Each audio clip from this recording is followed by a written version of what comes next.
नमस्ते दोस्तों, कैसे हैं आप सब।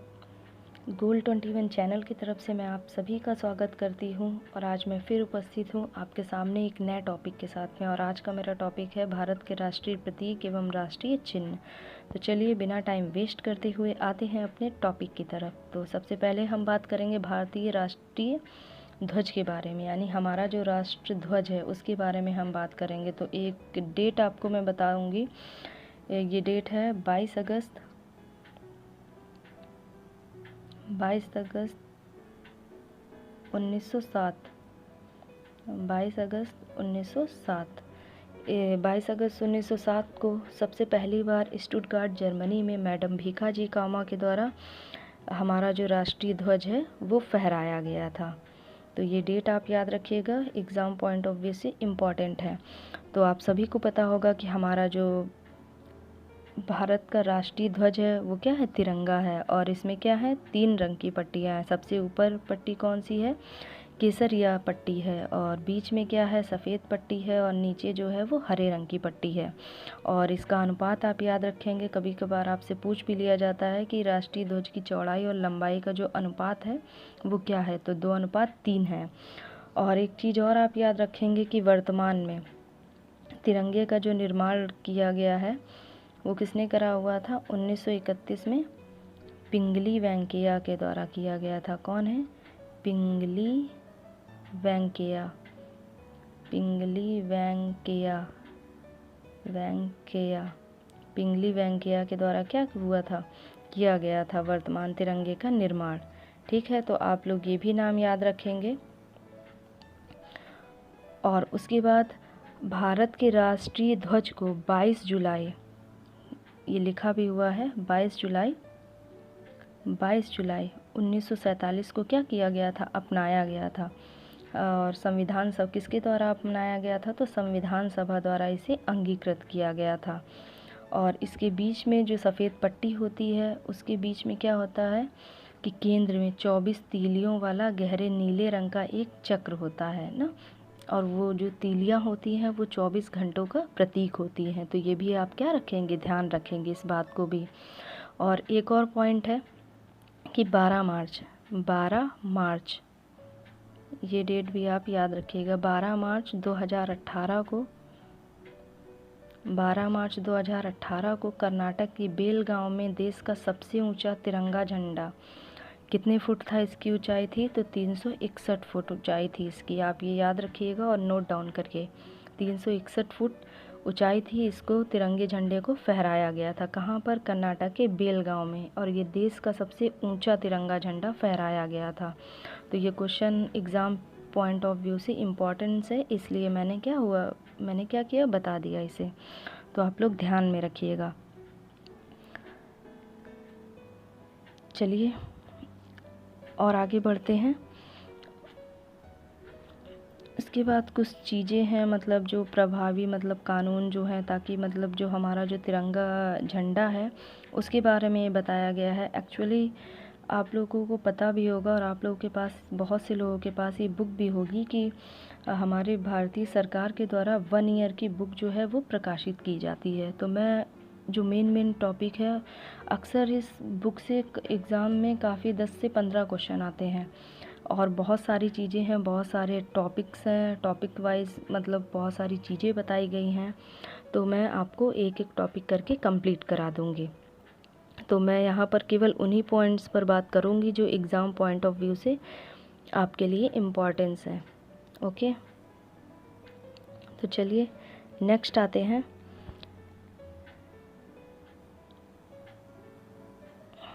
दूसरा है, क्या कहते हैं, हमारा भारत का जो राष्ट्रीय चिन्ह है वो सारनाथ के अशोक स्तंभ से लिया गया है। ठीक है, किससे लिया गया है, अशोक स्तंभ से लिया गया है। और इसमें क्या होता है कि क्या कहते हैं, मूल स्तंभ में 4 जो है शीर्ष हैं। यहाँ पे आप देखेंगे, मैं इसके ऊपर मार्क नहीं कर रही हूँ ताकि ये छिपे नहीं। और आप लोग ध्यान से देखिए, मूल स्तंभ में शीर्ष पर 4 सिंग होते हैं जो एक दूसरे की ओर क्या किए होते हैं, पीठ किए हुए होते हैं। और क्या है, और ये जो सिंग होते हैं इसको भी क्या कहते हैं, अगर आप चाहें तो नोट डाउन कर सकते हैं। ये जो सिंग हैं वो साहस, और साहस और निर्भीकता, साहस और निर्भीकता, साहस और निर्भीकता का प्रतीक है। और आप देखेंगे भी, अभी मैं आपको दिखाऊंगी, आप इसमें देख भी सकते हैं। आप इसमें देखिए, इसके बीच में एक ये है, ये चक्र बना हुआ है ना। तो ये जो चक्र बना हुआ है पट्टी के मध्य में, ये धर्म चक्र इसको बोलते हैं। और इस चक्र में क्या है, 24 तीलियां बनी हुई है, आप सब देख भी रहे होंगे, जो क्या है कि ये 24 घंटों का प्रतीक होती है। ठीक है, तो इस पॉइंट को भी आप क्या रखेंगे, ध्यान रखेंगे।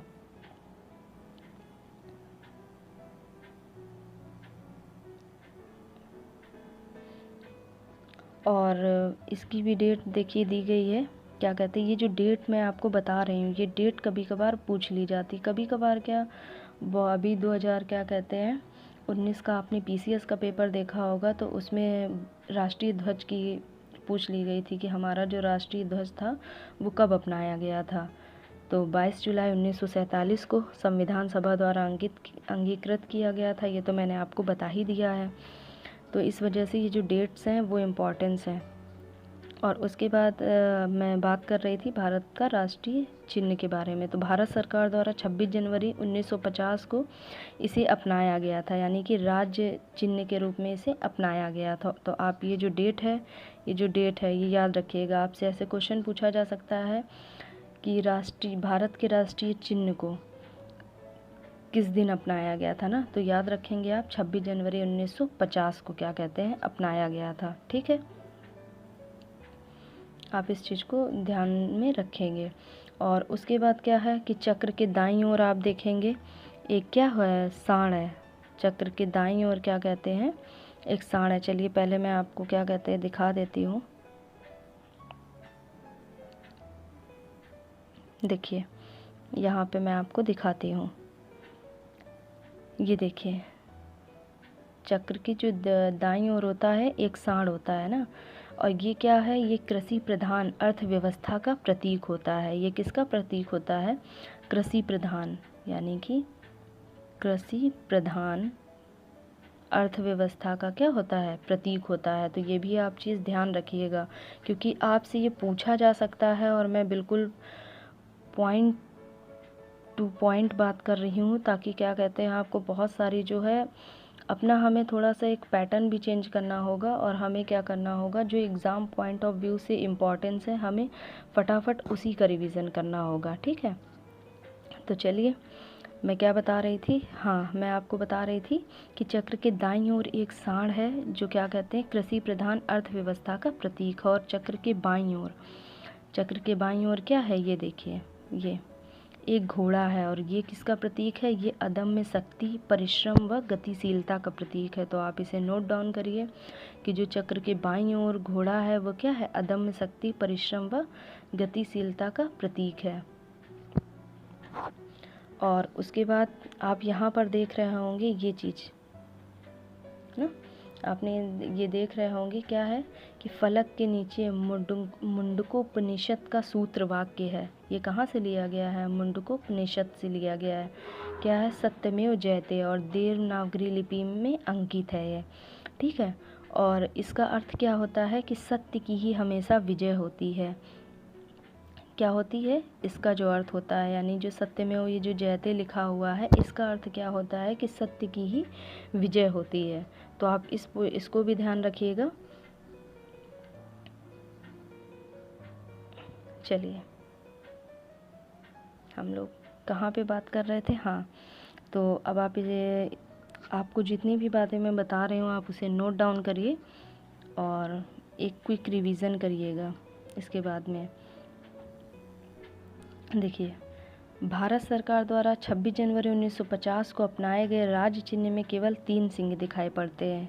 ठीक है, अभी मैंने आपको दिखाया भी। पट्टी के मध्य में उभरी हुई नक्काशी में चक्र है, जिसके दाईं ओर एक सांड और बाईं ओर एक घोड़ा है, उस पर भी मैंने बात कर ली है। दाएं और बाएं छोरों पर अन्य चक्रों के किनारे हैं। ठीक है, और उसके बाद क्या है, फलक के नीचे मुंडकोपनिषद का जो क्या है वो मतलब सूत्र है।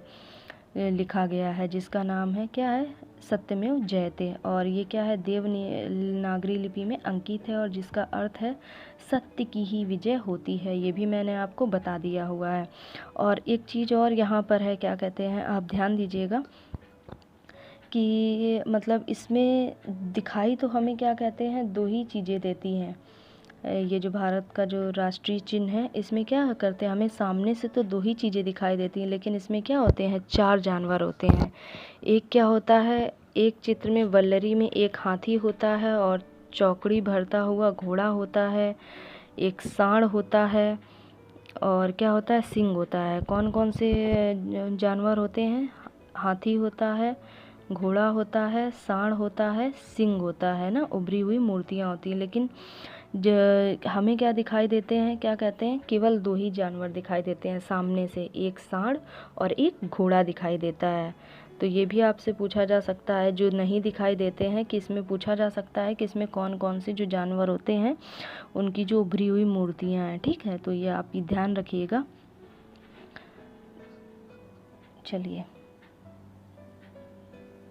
आगे आते हैं और नेक्स्ट पॉइंट पे बात करते हैं।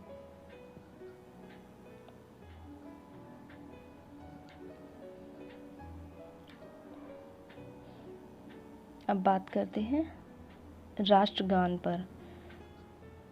तो आप सभी को पता होगा कि हमारा जो राष्ट्रगान है वो कौन सा है, जन गण मन अधिनायक जया है।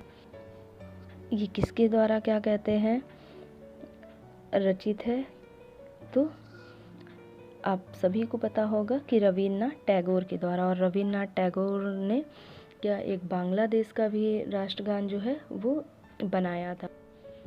रवींद्रनाथ ठाकुर द्वारा मूल रूप से बांग्ला में रचित और संगीतबद्ध जनगण मन क्या है, जनगण मन अधिनायक जया है। ये तो सभी को आपको पता होगा। और इसका क्या है, हिंदी संस्करण को संविधान ने, यानी कि भारत के संविधान सभा ने भारत को राष्ट्रगान के रूप में 24 जनवरी 1950 को अपनाया था। ये डेट आप ध्यान रखिएगा, क्योंकि बार बार क्या कहते हैं आपको काफ़ी एग्ज़ामों में देखने के लिए मिलेगी, खासकर वनडे एग्ज़ाम में और पीसीएस वगैरह के एग्ज़ाम में भी आप इसे देख सकते हैं। आप प्रीवियस ईयर के क्वेश्चन पेपर उठा करके देखेंगे तो आपको पता चलेगा कि जो मैं आपको चीज़ें बता रही हूँ टू दी पॉइंट, वो वैसे ही एज इट इज़ एग्ज़ाम में आपको देखने को मिलती है। और उसके बाद ये सर्वप्रथम 27 दिसंबर 1911 को भारतीय राष्ट्रीय कांग्रेस की कोलकाता अधिवेशन में गाया गया था। ये भी आपसे पूछा जा सकता है कि सर्वप्रथम राष्ट्रगान भारतीय राष्ट्रीय कांग्रेस की मतलब जो कहाँ के अधिवेशन में गाया गया, तो आप ये कोलकाता अधिवेशन बता सकते हैं। और कब गाया गया था, तो आप ये डेट बता सकते हैं 27 दिसंबर 1911 को। तो आप ये जो डेट है वो आप इस डेट को ध्यान रखिएगा। उसके बाद आपको एक चीज़ और मैं बता देती हूँ कि ये जो इसकी जो गायन जो अवधि है वो कितनी है कि 52 सेकंड है। और इसके लिए एक धुन है कि सेना द्वारा तैयार धुन पर ये गाया जाता है। तो आप इस चीज़ को भी ध्यान रखिएगा, किसके द्वारा तैयार धुन पर, सेना द्वारा तैयार धुन पर ये गाया जाता है। तो आप ये जो पॉइंट है ये आप याद रखिएगा। और एक चीज़ और है कि पूरे गीत में कितने पद हैं, तो पूरे गीत में क्या है 5 पद हैं। और राष्ट्रगान का पूरा प्रथम पद यहाँ पे लिखा हुआ है, प्रथम पद आप देख पा रहे होंगे। अब प्रथम पद, राष्ट्रगान का जो प्रथम पद है वो क्या है, प्रथम पद राष्ट्रगान का पूरा पाठ है। ठीक है, और आज अभी मैं आपको दिखाती हूँ कि कैसे। तो आप देखिए, यहाँ पर देखिए, जन गण मन अधिनायक जया है। तो ये क्या हो गया, ये पहला पद हो गया। ये क्या हो गया, रुकिए अभी आपको दिख नहीं रहा होगा, अब देखिए ये पहला पद हो गया।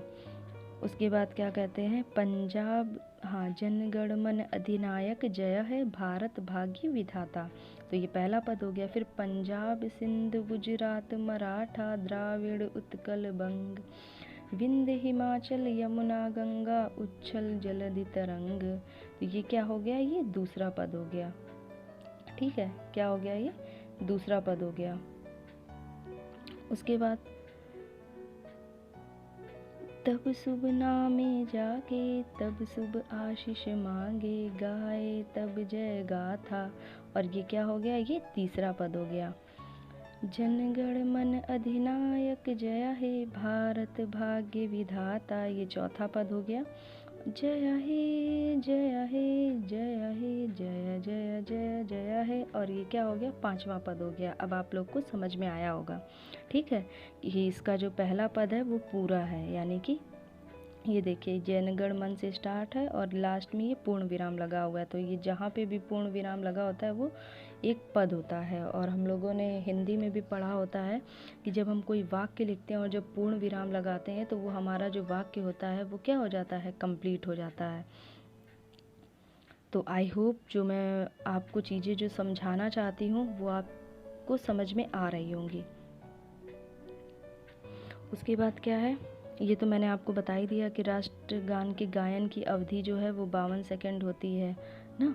और कुछ अवसरों पर राष्ट्रगान को संक्षिप्त रूप में भी गाया जाता है, जिसमें इसकी प्रथम और अंतिम पंक्तियाँ यानी जो गाने का जो समय होता है 20 सेकंड होता है। अब वो भी दी गई है, क्या कैसे, प्रथम और अंतिम पंक्तियाँ। ये स्टार्टिंग की है, क्या है, जनगण मन अधिनायक, जय हे भारत भाग्य विधाता, ये पहली पंक्ति हो गई। जय हे जय हे जय हे जय जय जय जय है, ठीक है। तो आप इसको भी क्या रखेंगे, ध्यान रखेंगे। चलिए अब बात करते हैं हमारे राष्ट्रगीत के बारे में। तो आपको पता होगा कि हमारा राष्ट्रगीत क्या है, क्या है हमारा राष्ट्रगीत, वंदे मातरम, आप सबको पता है। तो चलिए बात करते हैं। हमारे राष्ट्रगीत को सबसे पहले लिखा किसने, तो बंकिम चंद्र चटर्जी जी ने 1800, ये डेट आप याद रखिएगा, 1876 में क्या किया था, इसको लिखा था। और 1800 क्या कहते हैं 82 में, 1882 में ये आनंद मठ का अंग बना था। और कलकत्ता अधिवेशन में 1896 में, ये देखिए डेट दी गई है। यह गीत यानी जो हमारा जो राष्ट्रीय गीत है वो 1896 में भारतीय राष्ट्रीय कांग्रेस के प्रथम अधिवेशन में क्या गाया गया था, कलकत्ता अधिवेशन में गाया गया था, ठीक है। तो आप ये चीज़ ध्यान रखेंगे। जो ये मैंने डेट बताई 1876 में सबसे पहले इसे लिखा था बंकिम चंद्र चटर्जी जी ने, और 1882 में ये आनंद मठ का क्या बना, अंग बना। और 1896 में बंकिम चंद्र चटर्जी द्वारा ही कलकत्ता यानी कांग्रेस के कलकत्ता अधिवेशन में गाया गया था। और इसकी जो गायन अवधि है वो भी आप नोट कर सकते हैं, इसकी गायन अवधि कितनी है, 65 सेकंड है। और ये किसकी धुन में गाया जाता है, यानी जय घोष लाल और अरविंद घोष जो हैं इनकी बनाई गई धुन पर में गाया जाता है। ये तो आप ध्यान रखिएगा इसे। और अरविंद घोष के द्वारा, सॉरी मैंने नाम उल्टा बोल दिया, क्या जयलाल घोष द्वारा और अरविंद घोष के द्वारा बनाई गई धुन में गाया गया है, ठीक है। गलती से वो मैंने क्या हुआ, नाम उल्टा बोल दिया था, तो आप लोग नोट डाउन कर लीजिए, जयलाल घोष द्वारा और अरविंद घोष द्वारा बनाई गई धुन में गाया गया।